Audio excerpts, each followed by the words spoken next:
કેમ છો? હે, તબિયત કેમ છે તમારી? સારી છે ને? હા. શું થયું છે આજ? મૌન વ્રત છે? બોલતા કેમ નથી? કઈ નહીં. ઠીક. ક્યાં છે દામિની? ચાલ, લેટ થાય છે, જલ્દી આવ. બસ આજ પછી આ ઘરમાં તમે કોઈ દિવસ નહીં આવતા.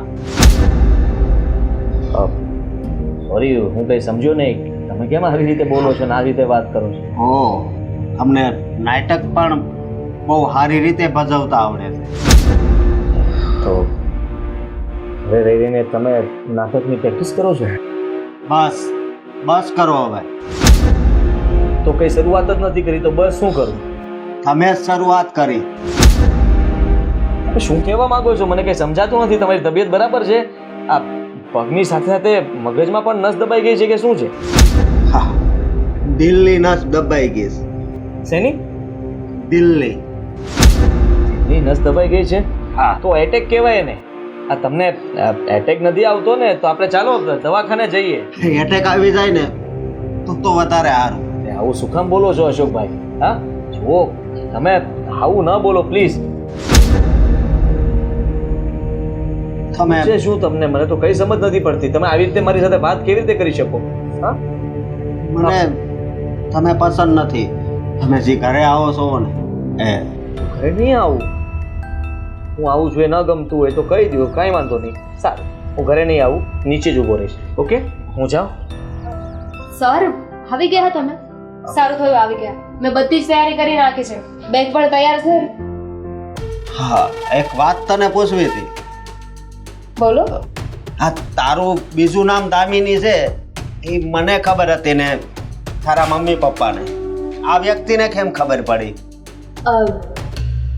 ખબર છે તો હવે શું થઈ ગયું? શું ફરક પડે છે? હા, કેવો સવાલ છે. હા. અને તારા હસબન્ડને થઈ શું ગયું છે?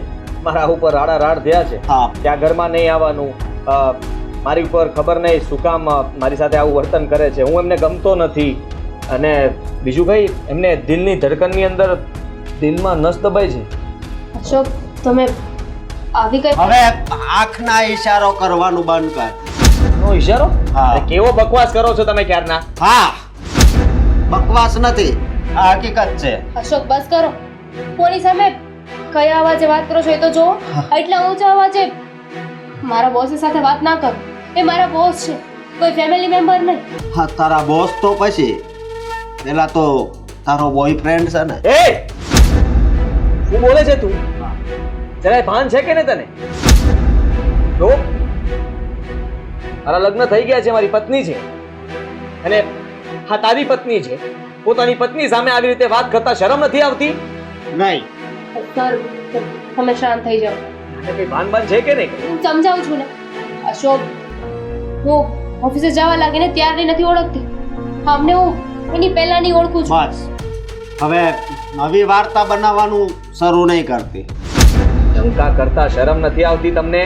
હા, હા, હું તમારી મદદ કરી રહ્યો છું તો તમને એ નથી દેખાતું અને તમે ઊંધી શંકા કરો છો. જરાક તમારા વિચારોને બદલો. બસ કરો.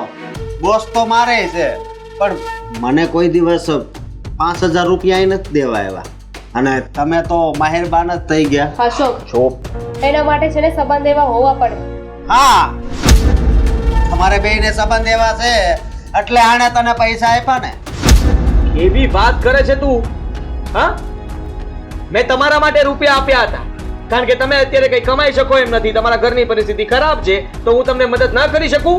મારી મજબૂરી છે ને એટલે હું આને ત્યાં જોબ ઉપર મોકલું છું. બાકી તો કોઈ દિવસ એને ઘરની બહાર પણ પગ મૂકવા અરે નથી. વાં તો જોબ કરવાથી છે ને તો નહીં કરું. બસ. નહીં કરવું. કેવી વાત થઈ? હા, આપણા વચ્ચે કઈ છે જ નહીં તો પછી આ માણસ ખોટી શંકાઓ શું કામ કરે છે? અને જો ભાઈ સાહેબ, હું છે ને હા કોઈ મતલબમાં તમારી પત્ની સાથે મારું કોઈ ગેરવર્તન પણ નથી.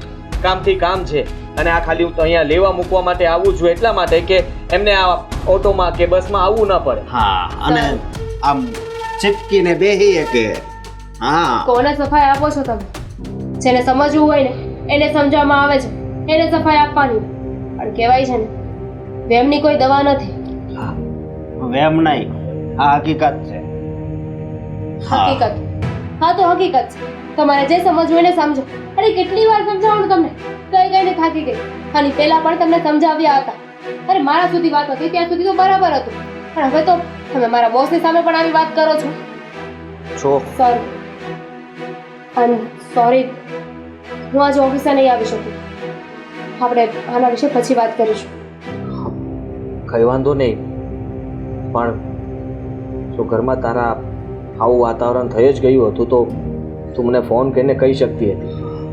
કારણ કે આ વ્યક્તિ આ જે રીતે વાત કરી રહ્યો છે એ પ્રમાણે મને લાફો મારવાનું મન થાય છે, પણ આની હાલત જોઈને વિચાર આવે છે કે આ મરેલાને ક્યાં મારવું.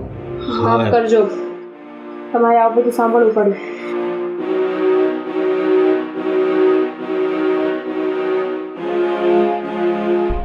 એની આગળ હાથ જોડવાનું મતલબ ખોટું કર્યું છે તમે.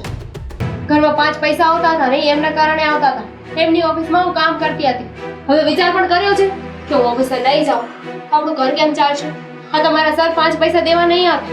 વ્યાજે લઈ લઈશ, પણ હું તને એની હારે તો નહીં જ મોકલું. ફાઇન. તમને એવું લાગે છે ને કે મારે એમની સાથે કાંઈ છે, તો મારે આ ખાલી ઓફિસ નહીં જવાથી કાંઈ નહીં થાય. જેને મળવું હોય એને બહાર પણ મળી શકે છે. હે ભગવાન, જ્યારે આવી નીકળવાની જ હતી તો પછી એની હારે મને પ્રેમ કેમ કરાયો?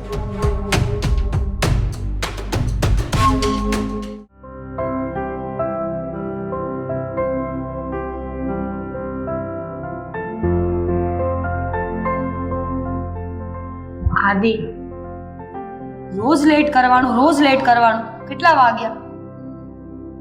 પાણી લઈ આવું? ના,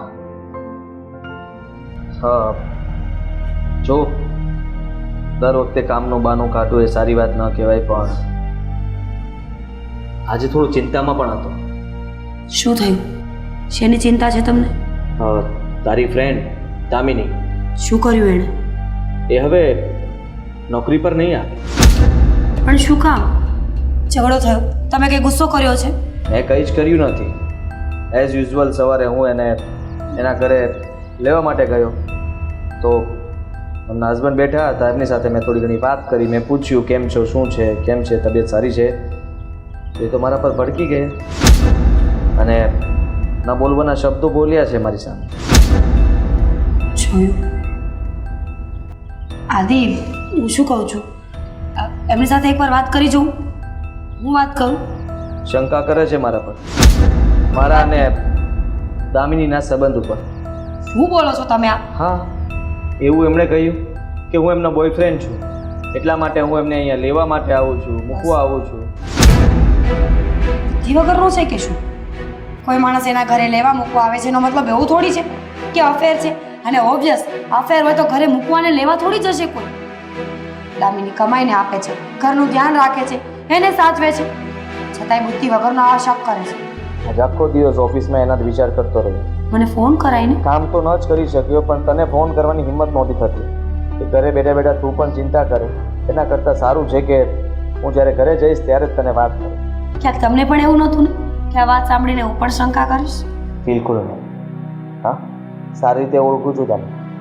અને જે કંઈ પણ પૈસા મેં એને આપ્યા છે કે મદદ કરી છે તો એ મને એવી રીતે ગણાવે છે કે તમે આને શું કામ રૂપિયા આપ્યા? હું જ્યાં નોકરી કરતો હતો બોસ તો મારો પણ હતો. આ એક્સિડન્ટ થયા પછી મારા બોસે મને એક ફોન પણ નથી કર્યો, અને તમે દામિનીને પૈસા આપો છો, આ લેવા મૂકવા માટે આવો છો, અને હજી પણ કહો છો કે કંઈ જરૂર હોય તો કહેજે. આટલી સેવા કોણ કરે જેને કંઈ બીજો સંબંધ હોય એ? બુદ્ધિ વગરનો છે માણસ. એની વાતને આટલી બધી મગજ પર લેવાની કોઈ જરૂર નથી. મને ગુસ્સો આવતો હતો ને મન થતું હતું કે 2 લાફા મૂકું એમ. એવું ન કરાય ને. દામિનીને ત્યાં રહેવાનું છે, પતિ છે એનું. માનું છું કે એણે જે વર્તન કર્યું એ ખરાબ જ છે. અરે તમારા ઉપર શક કરવાનો એને કોઈ અધિકાર નથી. અલ્પો માણસ કહેવાય સાવ. આ પથારીવશ છે છતાંય તે આવા વિચારો કરે છે. એટલે જ પથારીમાં પડ્યો છે ને. અમુક માણસોને એના કર્મોની સજા ભગવાન જલ્દી આપી દેતો હોય છે. સજા આપે છે પણ આવા લોકો એ સજા ભોગવે છે ક્યાં? એ તો એ પોતાની સજા બીજા માથે નાખે છે. હવે વિચાર કર, આ દામિનીનો શું વાત? મેં એને નોકરી પર રાખીએ એ પણ તારા કહેવાથી. અરે દામિનીને કંઈક કહેવા જતી હતી તો એની તો એક વાત પણ ન સાંભળી, તરત ઉતારી પાડી. પછી મને લાગ્યું કે હવે આ લોકોના ઘરમાં વધારે કંઈ સમજાવવા કરતાં ચૂપચાપ અહીંથી જતું રહેવું સારું, કારણ કે એ મારી વાત સમજે એમ નહોતા. અને દામિની કંઈ બોલે તો મને લાગ્યું કે એના ઉપર હાથ ન ઉપાડી દે તો સારું. સાચી વાત છે તમારી. તમે ચિંતા ન કરો, હું વાત કરીશ એની સાથે. એવું હશે ને તો કાલે જઈને હું વાત કરી આવીશ. બિલકુલ નહીં. બિલકુલ નહીં. શું કામ બોલે છે આટલું બધું? એક તો બિચારી એને પાલવે છે, એ નોકરી કરીને ઘર ચલાવી રહી છે, એની સેવા કરી રહી છે, અને ઉલટાનો બુદ્ધિ વગરનો શક કરે છે. જો હું કાલે જ એના ઘરે જવાની છું. હું ઝઘડો નહીં કરું, પણ સમજાવીશ તો ખરા ને. આદિ એ તને કંઈ આપ શબ્દ બોલી દેશે તો એક તમાચો મારી દઈશ. તમને શું લાગે છે મારો સ્વભાવ શાંત છે એનો મતલબ એવો નથી કે હું બોલીશ નહીં, અને તમારા ઉપર શક કરશે ને તો મારે બિલકુલ મેળ નહીં આવે. ઠીક છે, સારું. કેવા કેવા માણસો છે દુનિયામાં, આટલું કરવા છતાં, આટલી હેલ્પ કરવા છતાં, આટલું ધ્યાન રાખવા છતાં ભાઈ અને બેન જેવા સંબંધો ઉપર છાંટા ઉડાડે છે. નાલાયક. એટલા માટે તો કહેવાય છે કે અમુક લોકોની મદદ કરવી પણ સારી છે. અરે મને શું ખબર કે આવું કરશે આ રીતે. હું તો દામિની હિસાબે તમારી પાસે આવી હતી કે એને નોકરી આપો. આ તો સારું થયું કે એની હાલત મતલબ કે ચાલીને કે દૂર સુધી આવી શકે એમ નથી. બાકી એ માણસ ઓફિસમાં આવીને આપણી આબરૂ ઉતારી નાખે ને એમાંનો છે. એ શું આપણે આબરૂ ઉતારવાનો હતો?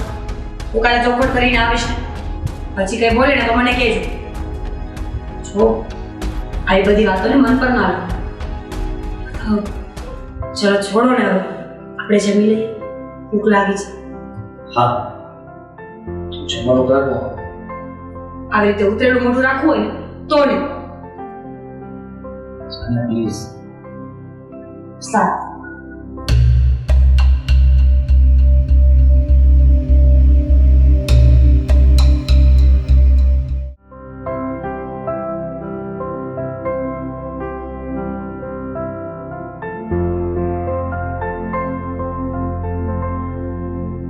મમ્મી લાવ, હું કરી નાખું છું. અરે પણ